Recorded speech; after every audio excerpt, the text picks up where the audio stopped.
Thank you, Madam Chair. And could I start too by thanking all of the people who took the trouble to sign the petition and allow for this debate. In October 2019, the Northern Ireland Affairs Select Committee was told by the then Secretary of State that the checks envisaged under a protocol arrangement would be minimal. On the 23rd of October 2019, the then Prime Minister told the House of Commons that minimal administrative process would be put in place as a result of a protocol. He then came to Northern Ireland in November 2019 and told business people from all across the entire community of Northern Ireland who are concerned about these matters, unlike the SDLP, but he told business people that they could bin the paperwork envisaged under any such protocol. Now, was the Prime Minister and the Secretary of State representing the Cabinet, were they mistaken, or was this misleading?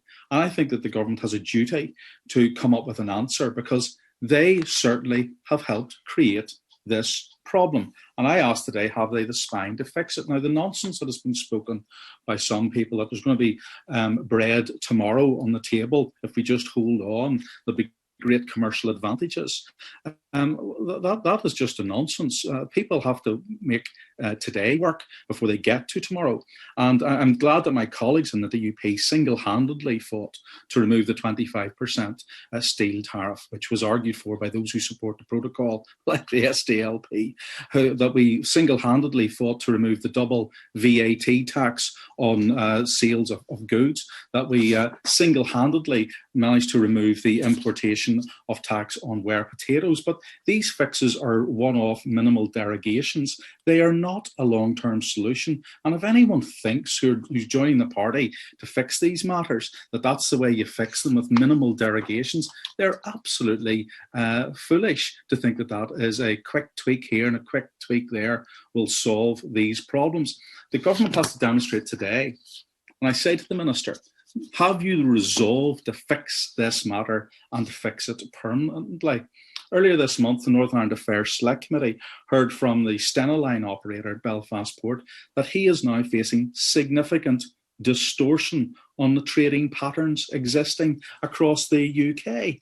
And he went on, and many of those who have given evidence, which has been conveniently ignored by the chairman of the Select Committee, I might say, that he's gone on to say that the rigorous enforcement of the protocol argued for by the chairman of the Select Committee and by the SDLP and by the Alliance Party, that rigorous enforcement people have argued for must actually stop, and we must actually get a stop to the rigorous enforcement of this protocol, because it's damaging Northern Ireland business. Now, Article 2 of the protocol says that we can't have diminished rights, yet that has happened. It says that we can't have inter alia equality of opportunity. We no longer do have that opportunity, and Article 16 allows for the protocol to be removed if necessary. And I was one of the first people on the 6th of January to call for the invoking of that article. And I hope that the government will stop dragging its feet, because quite frankly, what we're seeing now is a complete deterioration in relationships on this island.